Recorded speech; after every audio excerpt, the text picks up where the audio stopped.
supports their school.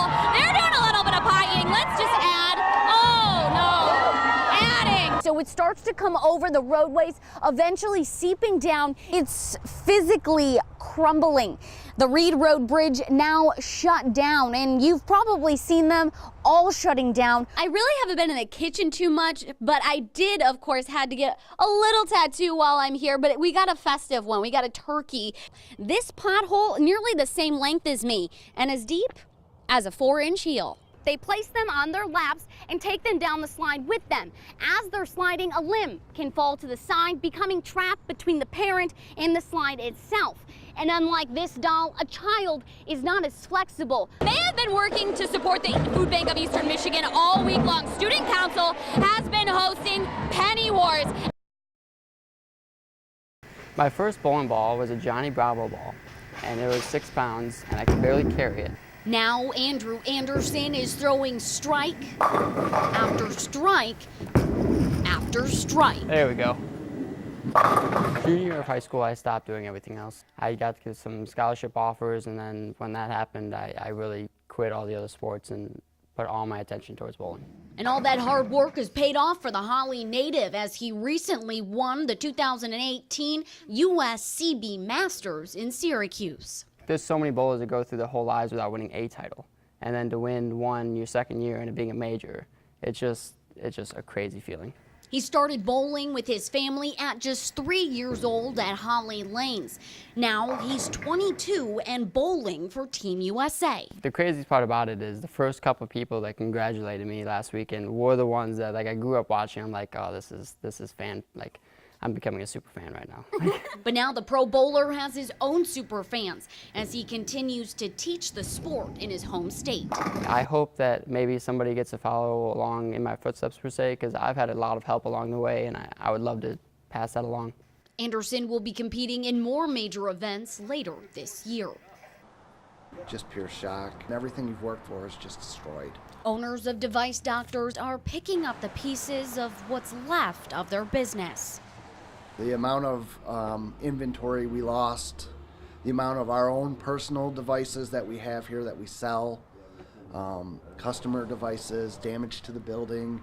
All of it adding up to what Elder says could be near $50,000 in damages. Police say the male suspect was driving a 4-door Ford Explorer at the time of the accident.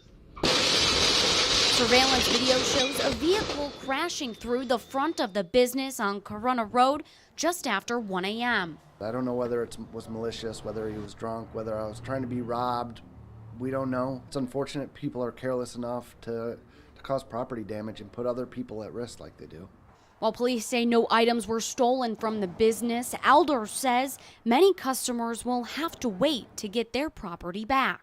With our customers that are affected and damaged devices, we will replace, we will fix, we'll do whatever we need to do to make sure our customers, are happy. After hours of searching, police say the suspect turned himself in earlier this morning. Life can be hectic for Christy Charvette. Dancing?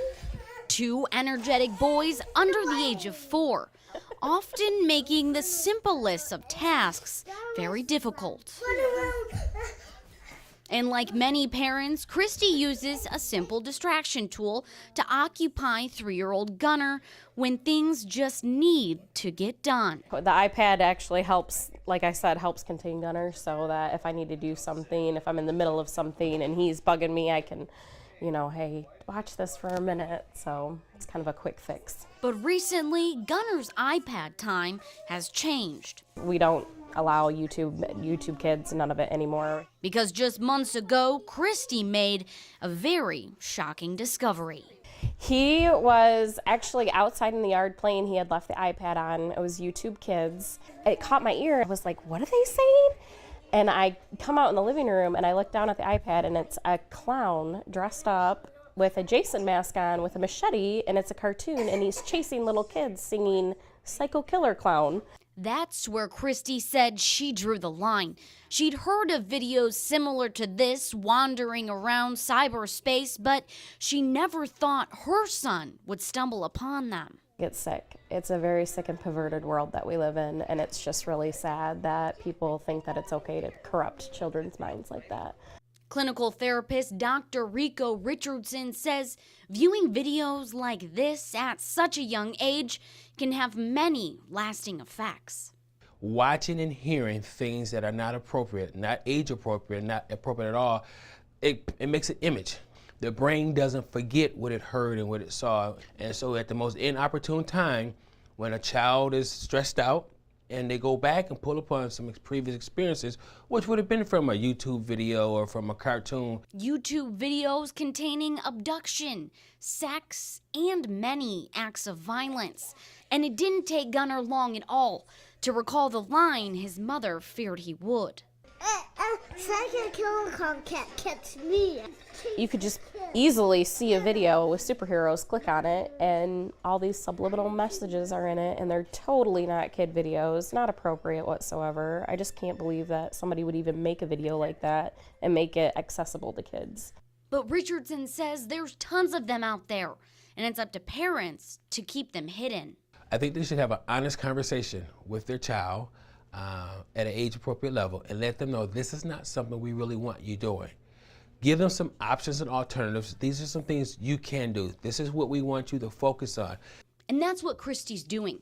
She's allowing Gunnar time on his iPad, but only on sites she chooses and videos she approves. As a parent, you just have to try to protect him as much as you possibly can. Obviously, he's going to come to an age where he's going to learn things on his own.